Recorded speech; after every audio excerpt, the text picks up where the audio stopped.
नमस्कार बंधुरा आपनारा तो फली माछे अनेक रेसिपि खेयेछेन एके फली माछ बा फलुई माछও अनेके बोले थाके। आमी जे पद्धतिते आजके रान्ना करब आशा करी सकलेरই खूब भालो लागबे। सबाई बारबार এই রেসিপিটাই খেতে চাইবে, এত দারুণ লাগে এটা খেতে। এই মাছে কিন্তু প্রচুর কাঁটা, কিন্তু খেতে দারুণ লাগে। আমার চ্যানেলে নতুন হয়ে থাকলে চ্যানেলটিকে সাবস্ক্রাইব করে আমার পাশে থাকবেন। তার কথা না বাড়িয়ে আজকে রেসিপিটা শুরু করা যাক। আমি এখানে 7 পিস ফলি মাছ নিয়ে নিয়েছি, অনেকে এটাকে ফলুই মাছও বলে।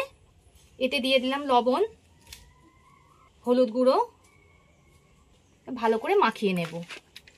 আর লম্বা লম্বা করে দেখুন বেগুন কেটে নিয়েছি, ওই একই রকম ভাবে আলুও কেটে নিয়েছি। একটা কড়া গরম হতে বসিয়ে দিয়েছি, এতে দিয়ে দেব সরষের তেল। কড়াটা আমার গরম হয়ে গেছে।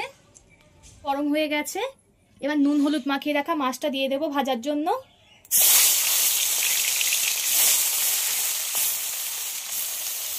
এবার মাছটা একটু ভালো করে কড়া করে ভেজে নেব। মাছগুলো আমার ভাজা হয়ে গেছে, আমি তুলে নেব। ওই একই রকম ভাবে বাকি মাছগুলোও আমি ভেজে নেব। সব মাছগুলো আমার ভাজা হয়ে গেছে। ওই তেলের মধ্যে দিয়ে দেব চা চামচের হাফ চামচ কালো জিরে। এতে কেটে রাখা আলুগুলো দিয়ে দেব। আলুগুলো একটু লাল লাল করে ভেজে নেব। আলুটা লাল লাল করে ভাজা হয়ে গেছে। এবার বেগুনগুলো দিয়ে দেব। বেগুনগুলো আলুর সঙ্গে খুব ভালো করে ভেজে নেব। এতে দিয়ে দেব স্বাদ মতো লবণ। লবণ দিলে বেগুন আর আলুটা খুব সুন্দর করে কষে আসবে।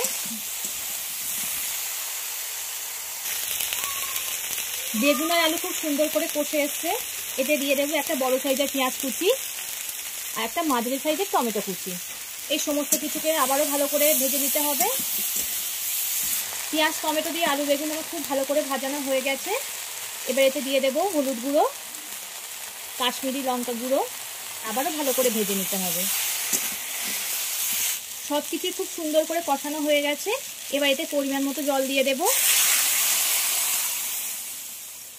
এই চা চামচের মাপ করে 3 চামচ সর্ষে আমি বেটে নিয়েছিলাম, সেটা পুরোটাই দিয়ে দেব। এবার ঝোলটাকে একটু ফুটতে দেব। ঝোলটা খুব সুন্দর করে ফুট ধরেছে। এবার ভেজে রাখা মাছগুলো দিয়ে দেব। আর একটা কাঁচা লঙ্কা মাঝখান দিয়ে চিড়ে দিয়ে দিলাম। ঝালটা আপনারা স্বাদ মতো দিয়ে দেবেন। আপনারা জানেন তো পুনম বেশি ঝাল খেতে পছন্দ করে না, তাই আমি লঙ্কাটা অল্পই দিলাম। এবার ঝোলটা মাছের সঙ্গে খুব ভালো করে ফুটিয়ে নেব।